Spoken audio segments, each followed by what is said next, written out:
बहनों और भाइयों, डबल इंजन सरकार की क्या ताकत होती है, अगर इसका उदाहरण देखना है तो उत्तर प्रदेश के अंदर 500 वर्षों के बाद अयोध्या धाम में रामलला के भव्य मंदिर का निर्माण और रामलला का वहां पे विराजमान होना इसका उदाहरण है। एक बात समान रूप से है, जब अयोध्या में रामलला के मंदिर निर्माण के कार्यक्रम को लेकर के हम आगे बढ़े थे,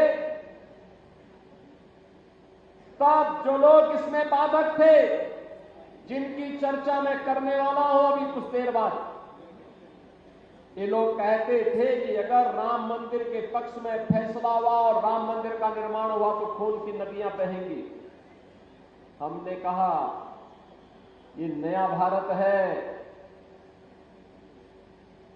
खून की नदियां नहीं बहती हैं, ये अपनी सुरक्षा करना भी जानता है और सुरक्षा में सेंध लगाने वालों की वह दुर्गति करता है। उनके लिए न कफन नसीब होगा, न 2 गज जमीन ही नसीब हो पाएगी।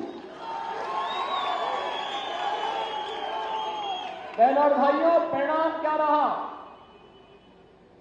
पिछले 7-7.5 वर्ष में उत्तर प्रदेश में एक भी दंगा नहीं हुआ। सारे पर्व और त्योहार शांतिपूर्ण तरीके से मनाए जाते हैं और आज आप डबल इंजन सरकार के कारण वहां के विकास को देखेंगे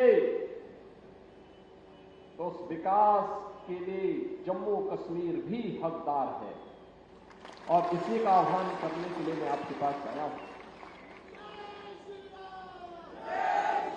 बहनों और भाइयों, मैं आपसे पूछना चाहता हूं, कौन लोग हैं वे जिन्होंने धरती के स्वर्ग को मजहबी उन्माद के पाप का एक गोदाम बना करके, वेयर हाउस बना करके यहां की जनता का शोषण किया, परिवारवाद को पनपाया, भ्रष्टाचार को पनपाया, अपने राजनीतिक स्वार्थ के लिए आतंकवाद को पनपाने का पाप किया था। वे लोग कौन थे? वह कोई और नहीं था, ये कांग्रेस, नेशनल कॉन्फ्रेंस और पीडीपी ही उस पाप के मुख्य जनक हैं। याद करिए जो बात ये लोग अयोध्या के बारे में कह रहे थे, यही बात इन्होंने जम्मू कश्मीर यानी जम्मू कश्मीर से धारा 370 के हटने के पहले भी कहा था। इन्होंने कहा था कि आर्टिकल 370 को अगर हटाएंगे तो खून की नदियां बहेंगी। बहनों और भाइयों, ठीक उल्टा हुआ।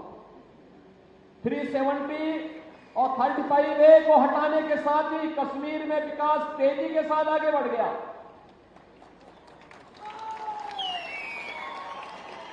टेररिस्ट स्टेट से आज एक टूरिज्म डेस्टिनेशन का बेहतरीन स्टेट बन गया है। आज यहां हाईवे बन रहे हैं, आज यहां पर IIT, IIM, एम्स जैसे संस्थान स्थापित हो रहे हैं। आज यहां पे देश का सबसे बड़ा और सबसे ऊंचा ब्रिज जम्मू कश्मीर के अंदर बन रहा है और यहां पे टनल बनकर के दूरी को कम से कम करने के कार्य हो रहे हैं। आज यहां के नौजवानों के हाथों में रोजगार है। कांग्रेस, नेशनल कॉन्फ्रेंस और पीडीपी ने यहां के नौजवानों के हाथों में टैबलेट नहीं दिया, तमंचा पकड़ाया था, तमंचा पकड़वाने का काम कराया था। लेकिन भारतीय जनता पार्टी की मोदी जी के नेतृत्व की सरकार ने उन्हें स्किलफुल बना करके टैबलेट के साथ जोड़ करके उनके हाथों को रोजगार देने का कार्य किया है, रोजगार देने के लिए कार्य कर रही है। बहनों और भाइयों, मैं आज इसीलिए आपके पास आया हूं आपसे कहने के लिए, ये जम्मू कश्मीर विधानसभा का चुनाव इन्हीं बातों को लेकर के चल रहा है। जो लोग कहते हैं कि हमारी सरकार अगर आती है तो 370 हम फिर से वापस लाएंगे, यानी 370 को वापस लाने का मतलब आतंकवाद के पुराने दौर को, परिवारवाद के और भ्रष्टाचार के पुराने दौर को जम्मू कश्मीर पर फिर थोपने का एक कुत्सित प्रयास।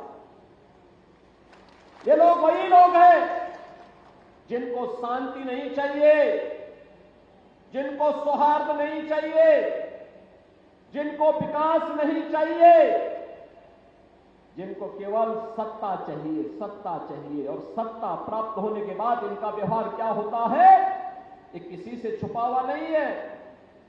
आपने देखा होगा जब ये सत्ता में थे, चाहे वह कांग्रेस की सरकार रही हो, चाहे वह नेशनल कॉन्फ्रेंस की सरकार रही हो, चाहे वह पीडीपी की सरकार रही हो, जब भी उन्हें जम्मू कश्मीर में शासन करने का अवसर प्राप्त हुआ, इन्होंने आतंकवाद को पनपाया, यहां के संसाधनों पर लूट खसोट की। वर्ष में 12 महीने होते थे, 8 महीने ये यूरोप और इंग्लैंड में व्यतीत करते थे और बाकी 4 महीने, 3 महीने दिल्ली में। आप बताओ, 1 महीने में जम्मू कश्मीर जैसा राज्य कैसे संचालित होता? क्या नहीं खेला जम्मू कश्मीर के मेरे बहनों और भाइयों ने। उन्होंने विभाजन की त्रासदी को झेला, उन्होंने आतंकवाद को झेला, उन्होंने पलायन को झेला, उन्होंने उपेक्षा को झेला और फिर अंततः देवयोग से, भारत के सौभाग्य से प्रधानमंत्री मोदी जी का यशस्वी और नेतृत्व आज देश को प्राप्त हुआ। परिणाम हमारे सामने है। जो सपना 1952-53 में डॉक्टर श्यामा प्रसाद मुखर्जी ने देखा था, याद करिए, ये धारा 370 आर्टिकल 370 ये कांग्रेस के पापों की जड़ है। इस 370 को हटाने के लिए डॉक्टर श्यामा प्रसाद मुखर्जी ने अपना बलिदान दिया था और उस समय उन्होंने एक नारा दिया था, एक देश में 2 प्रधान, 2 विधान, 2 निशान नहीं चलेंगे, नहीं चलेंगे। इसके लिए उन्होंने अपना बलिदान दिया था। बलिदान की एक बड़ी परंपरा, लंबी परंपरा जम्मू कश्मीर के अंदर है। बहनों और भाइयों, भारतीय जनता पार्टी और भारतीय जनसंघ का एक एक कार्यकर्ता नारा लगाता था, जहां हुए बलिदान मुखर्जी वह कश्मीर हमारा है, जहां हुए बलिदान मुखर्जी वह कश्मीर हमारा है। और बहनों और भाइयों, 370 के हटते ही कश्मीर विकास की मुख्य धारा के साथ फिर से जुड़कर के तेजी के साथ आगे बढ़ गया। आज यहां टेररिज्म नहीं, आज टूरिस्ट आ रहा है। आज यहां पर सामूहिक नरसंहार नहीं, आज यहां G20 के समिट हो रहे हैं। G20 के अंतर्राष्ट्रीय सम्मेलन आज आपके जम्मू कश्मीर के अंदर हो रहे हैं। ये नया कश्मीर है, विकास के प्रति जो आग्रही बनकर के तेजी के साथ आगे बढ़ रहा है। और विकास ही नहीं, याद करिए, कांग्रेस, नेशनल कॉन्फ्रेंस, पीडीपी, इन तीनों की तिगड़ी, ये तिकड़मबाज है। यहां के भ्रष्टाचार को पनपाने वाली, यहां अराजकता को पनपाने वाली, यहां के विकास को रोकने वाली, यहां पे परिवारवाद को बढ़ावा देने वाली और यहां पे अपने स्वार्थ के लिए आतंकवाद को पनपाने वाली। इन्होंने लोक कल्याण का कार्य भी नहीं किया। याद करिए, आज मोदी जी के नेतृत्व में भारत के 80 करोड़ लोग फ्री में राशन की सुविधा का लाभ प्राप्त कर रहे हैं। 4 करोड़ गरीबों को एक प्रधानमंत्री आवास मिल गया है। 60 करोड़ लोगों को आयुष्मान भारत में 5 लाख रुपए की स्वास्थ्य बीमा का कवर प्रतिवर्ष प्राप्त हो रहा है। 10 करोड़ गरीबों को उज्ज्वला योजना का रसोई गैस का कनेक्शन मिल गया है। 12 करोड़ गरीबों के घर में एक शौचालय बन गया है। बहन और भाइयों, कांग्रेस ने, नेशनल कॉन्फ्रेंस ने, पीडीपी ने यहां के बकरवालों को, यहां के गुजरों को, यहां के वाल्मीकि समुदाय के लोगों को, यहां के दलितों को उनके हकों से वंचित करके रखा था। भारतीय जनता पार्टी है, आज मोदी जी के नेतृत्व में उन्हें इनका उपहार उन्हें वापस दे रही है, उनके जीवन में परिवर्तन लाने का कार्य कर रही है। और इसीलिए ये लोग, कांग्रेस हो, नेशनल कॉन्फ्रेंस हो, पीडीपी हो, ये इसीलिए परेशान है। ये कहते हैं कि वापस आएंगे, समाप्त करेंगे। हम कहते हैं अब तुम्हें कभी वापस नहीं आना है। जितना लूट लिया है बहुत है। अब तो जनता जनार्दन इन तीनों की तिकड़मबाजी तिगड़ी को विदा करने के लिए संकल्प ले चुकी है, और उस संकल्प के साथ जोड़ने के लिए ही बहनों और भाइयों आज मैं आपके पास आया हूं।